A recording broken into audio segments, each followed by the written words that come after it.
Hadirin sidang Jumat Rasulullah.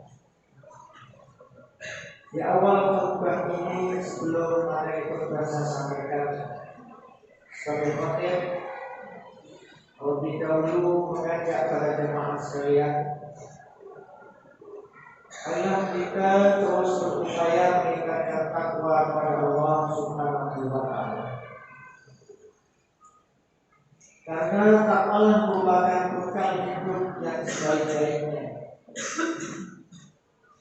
Allah Subhanahu wa Ta'ala menyatakan, "Fatazawwadu fa inna khairaz zadi taqwa." Maka berbekalah kalian, sesungguhnya sebaik-baik bekal adalah bekal takwa. Para jamaah yang berbahagia, oleh karena itu setiap khotib yang berkhutbah pasti mengingatkan kepada kita sekalian supaya kita terus berusaha meningkatkan takwa kepada Allah Subhanahu wa Ta'ala. Kenapa takwa merupakan bekal yang sebaik-baiknya? Sebab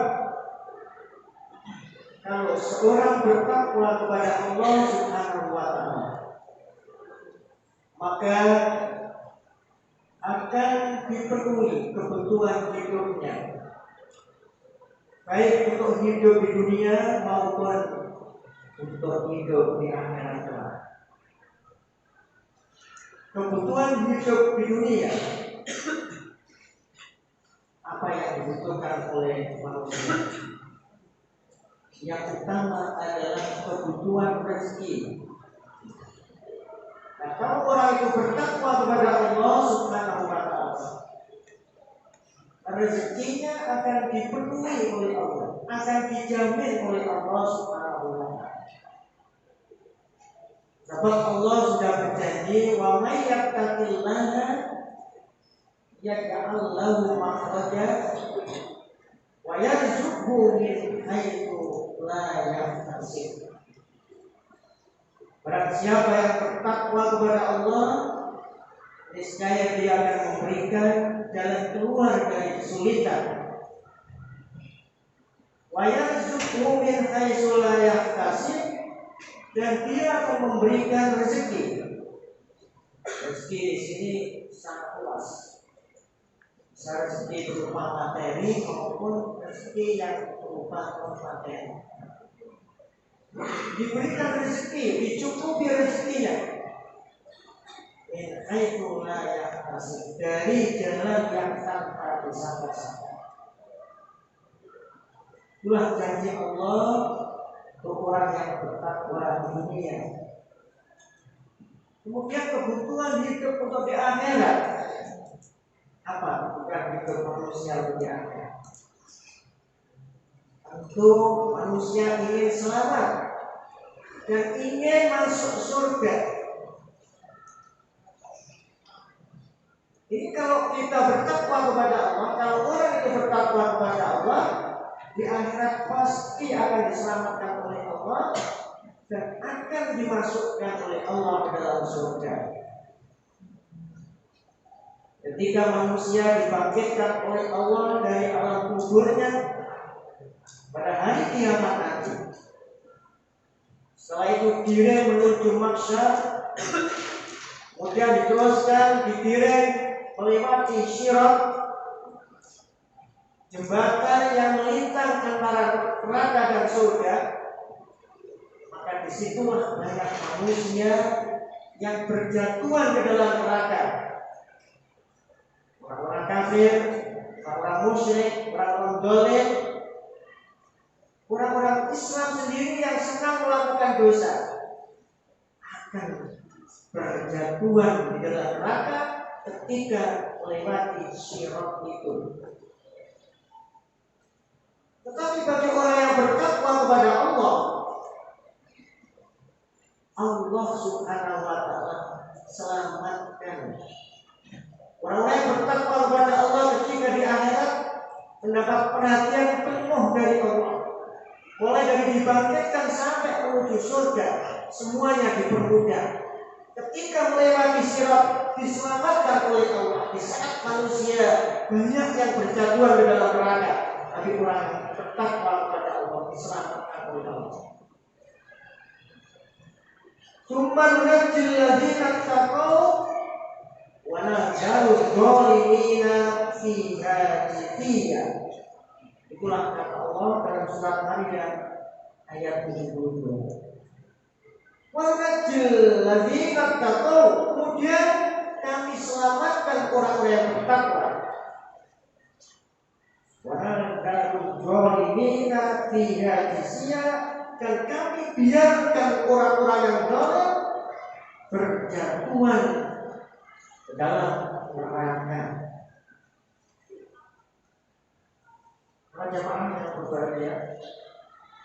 Kemudian orang-orang yang bertakwa di sana setelah diselamatkan oleh Allah, kemudian dimasukkan oleh Allah ke dalam surganya.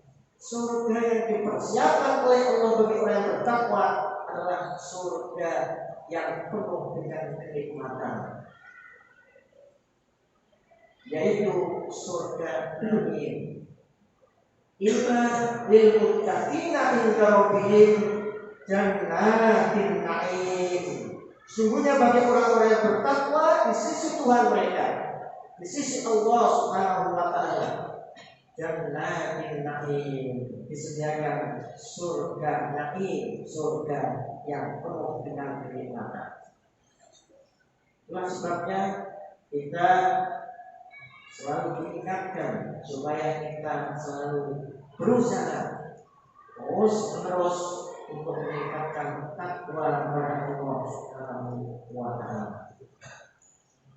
Hadirin sidang Jumat rahimahullah.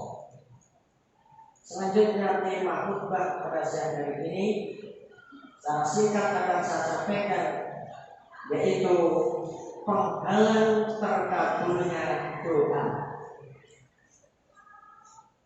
Berdoa kepada Allah Subhanahu wa Ta'ala itu merupakan salah satu ibadah yang sangat penting yang diperintahkan oleh Allah dan Rasul-Nya. Dalam Al-Quran puluhan ayat menjelaskan, memerintahkan supaya kita orang yang beriman senantiasa berdoa, selalu mohon pertolongan kepada Allah Subhanahu wa Ta'ala. Di antaranya surat Al-A'raf ayat 55, sana Allah memerintahkan, A'udzu billahi minasyaitonir rajim. Ud'u rabbakum tadarruan wa khufyah innahu la yuhibbul mu'tadin. Berdoalah kamu kepada Allah Tuhanmu tadarruan wa khufyah, dengan rendah hati dan suara yang lembut. Sesungguhnya Allah Subhanahu wa ta'ala tidak menyukai orang-orang yang berlebihan. Mereka berdoa dengan rendah hati dan suara yang lirih, suara yang lembut. Kemudian ada perintah berdoa lagi dalam surat Al-A'raf juga ayat berikutnya. Wad'uhu khaufan wa tama'an inna rahmatallahi qaribun minal muhsinin. Berdoalah kamu kepadanya dengan rasa takut dan penuh harap. Sesungguhnya rahmat Allah adalah dekat bagi orang-orang yang berbuat baik. Perintah berdoa dengan penuh harap. Ingat, kalau kita berdoa jangan tidak punya harapan. Kita seringkali berdoa tapi harapan kita apa? Tidak ngerti. Karena doa yang kita panjatkan, yang kita ucapkan itu maknanya tidak tahu, sehingga tidak ada harapan. Padahal Allah memerintahkan setiap berdoa hendaklah dengan penuh harap. Takut kalau doa kita tidak dikabulkan oleh Allah. Begitulah kalau kita berdoa kepada Allah. Di samping doa yang tersebut, Rasulullah SAW juga memerintahkan bahwa kita sebagai umatnya diperintah oleh Rasulullah supaya sering-sering berdoa, banyak-banyak berdoa kepada Allah Subhanahu wa ta'ala. Wa akhir doa wa innaka la tadri mata istajabu laka. Itulah kata Rasulullah. Perbanyak olehmu berdoa, karena sesungguhnya kamu tidak mengerti doa yang mana yang lebih dahulu dikabulkan oleh Allah Subhanahu wa ta'ala. Rasulullah juga memerintahkan supaya kita banyak berdoa. Jadi sidang Jumat rahimahullah. Benarkah setiap doa itu pasti dikabulkan oleh Allah? Kita sering mendengar ustaz-ustaz yang berceramah atau berkhutbah bahwa doa itu pasti dikabulkan oleh Allah. Memang benar. Kalau kita berdoa, asal doa kita itu tidak ada unsur dosa, pasti akan dikabulkan oleh Allah Subhanahu wa ta'ala. Sebab Allah sudah berjanji, wa idza sa'alaka 'ibadi anni fa inni qarib ujibu da'watad da'i idza da'ani. Surat Al-Baqarah ayat 186. Apabila hamba-Ku bertanya tentang Aku, katakan sesungguhnya Aku adalah dekat. Ujibu da'watad da'i idza da'ani. Aku mengabulkan doa terhadap orang yang mau berdoa. Ini janji Allah. Aku mengabulkan doa terhadap hamba yang mau berdoa. Artinya kalau kita berdoa selalu hamba Allah ini, doa kita sungguh-sungguh dan tidak ada unsur dosa, maka akan dikabulkan oleh Allah Subhanahu wa ta'ala. Dikuatkan lagi oleh firman Allah yang lain, wa qala rabbukum ud'uni astajib lakum. Allah Tuhan kalian berfirman, ud'uni, berdoalah kamu kepadaku, astajib lakum, niscaya kamu akan dikabulkan, niscaya doamu akan diperkenankan. Nah ini janji Allah. Berdoalah kamu kepadaku, kata Allah, niscaya aku perkenankan doa. Artinya setiap kita berdoa kepada Allah pasti akan diperkenankan oleh Allah, akan dikabulkan oleh Allah. mengabulkan. Apalagi kalau kita berdoa di waktu-waktu yang mustajabah. Misalnya di sepertiga malam yang terakhir. Pada saat itu kalau kita berdoa kepada Allah, Allah akan berfirman, siapa yang berdoa kepadaku, wa astajibu lahu, niscaya aku kabulkan. Mayyas'alni fa'ati, siapa yang minta kepadaku, niscaya aku akan beri. Itu firman Allah ketika Allah turun ke langit dunia di saat di sepertiga malam yang terakhir, di sepertiga malam yang tinggal sepertiga itu. Pada saat itu Allah turun ke langit dunia memperhatikan hamba yang bertakwa kepadanya. Kemudian pada saat itulah Allah berfirman, siapa yang berdoa aku kabulkan, siapa yang minta aku beri. Nah, kalau sudah Allah menyatakan begitu, maka setiap kita berdoa pada saat itu, maka Allah akan beri, maka Allah akan mengabulkan. Jadi intinya para jamaah yang berbahagia, setiap kita berdoa yang sungguh-sungguh, yang tidak ada unsur dosa, doa kita itu maka Allah pasti akan mengabulkan. Sekarang yang jadi pertanyaan, kenapa masih ada orang yang mengeluh? Karena dia sudah lama berdoa kepada Allah, bahkan sudah bertahun-tahun berdoa kepada Allah, tapi masih belum dikabulkan oleh Allah. Padahal janji Allah itu seperti itu, dikabulkan. Siapa yang berdoa? Tapi kenapa ada manusia yang sudah lama berdoa, bahkan sudah tahunan, puluhan tahun berdoa kepada Allah, tetapi doanya tidak dikabulkan oleh Allah? Kalau ada orang seperti itu, kalau ada orang yang doanya masih belum dikabulkan oleh Allah Subhanahu wa Ta'ala, ini perlu kita tahu. Tidak berarti Allah itu tidak mau mengabulkan.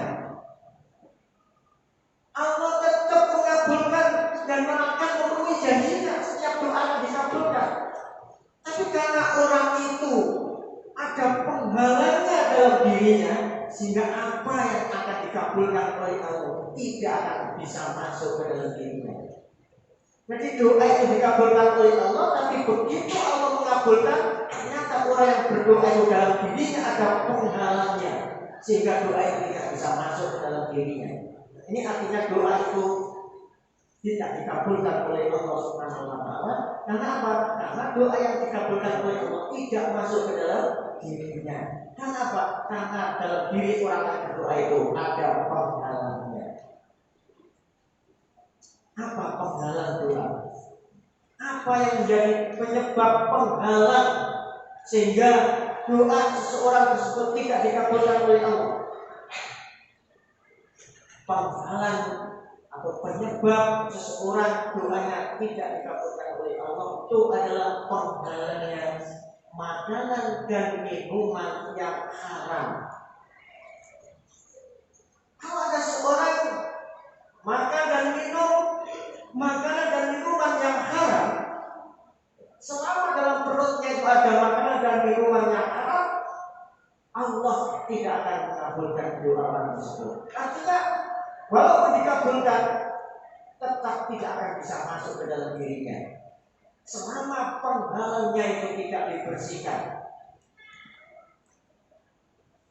Jemaah yang berbahagia, pernah Rasulullah mengisahkan, beliau menyatakan ada seorang laki-laki baru saja datang dari bepergian,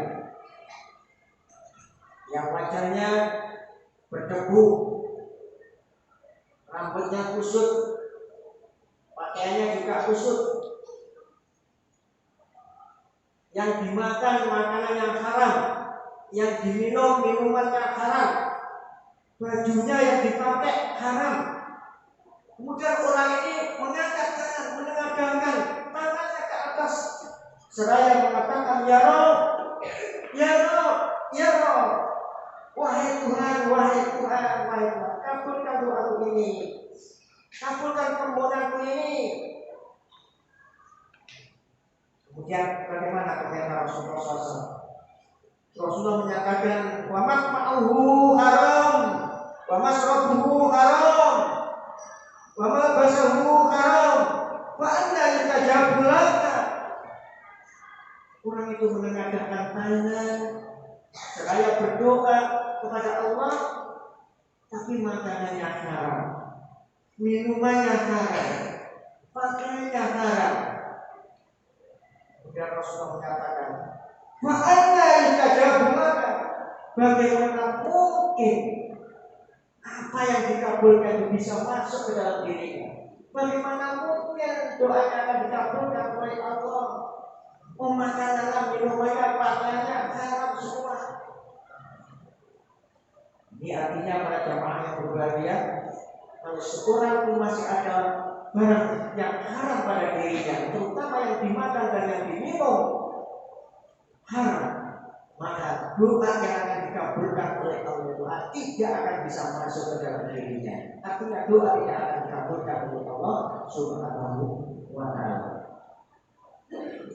Oleh karena itu, agar doa kita dikabulkan oleh Allah, kemudian kita belajar di sekolah ini bisa lancar, kita sukses, pelajaran yang kita terima dimudahkan oleh Allah, ilmu yang disampaikan oleh guru-guru mudah masuk,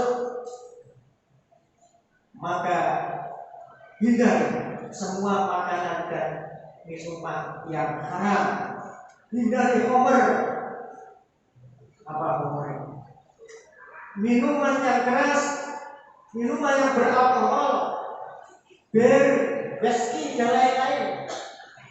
Kemudian hindari narkoba, narkotika, psikotropika, dan obat-obat lainnya. Hindari makanan yang dibeli dari hasil mencuri, makanan, minuman yang dibeli dari hasil korupsi dengan menipu, dengan merampas hak orang lain, dan hindari makanan dan minuman yang dibeli dari hasil judi dan lain sebagainya. Kalau kita bisa membersihkan diri kita dari makanan, minuman, pakaian dan lain sebagainya yang haram, maka doa kita dan semua apa yang kita harapkan akan dikabulkan oleh Allah, dan semuanya akan berjalan lancar. Cita-cita akan sukses dan disukseskan oleh Allah Subhanahu wa Ta'ala. Aku qouli hadza wa astaghfirullah li wa lakum wa lisa'iril muslimin wal muslimat wal mu'minina wal mu'minat fastaghfiruhu innahu huwal ghafurur rahim.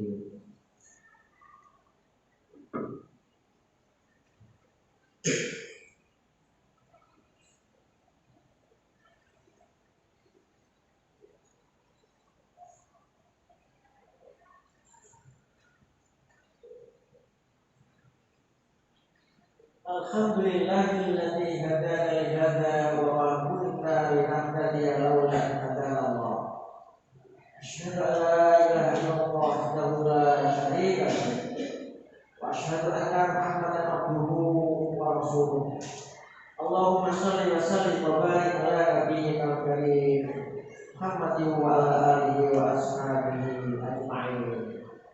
Ayyuhal hadirun, ittaqullaha haqqa tuqatih wa la tamutunna illa wa antum muslimun.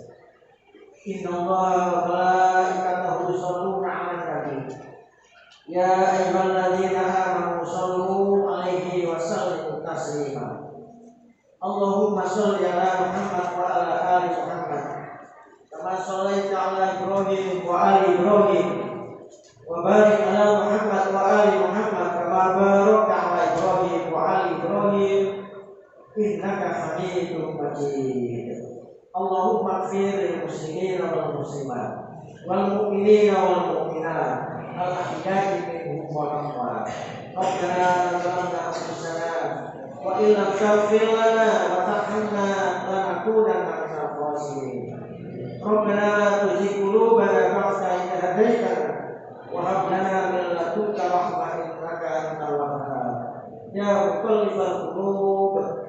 tsabbit qulubana 'ala dinik. Allahumma inna nas'aluka husnal khatimah wa na'udzu bika min su'il khatimah. Allahumma inna nas'aluka al-jannah wa na'udzu bika minan nar wa na'udzu bika min adzabil qabri wa min fitnatil mahya wal mamat wa min syarri fitnatil masiihid dajjal. Rabbana atina fid dunya hasanah wa fil akhirati hasanah wa qina adzabannar. Subhana rabbika rabbil izzati 'amma yasifun wa salamun 'alal mursalin walhamdulillahi rabbil alamin.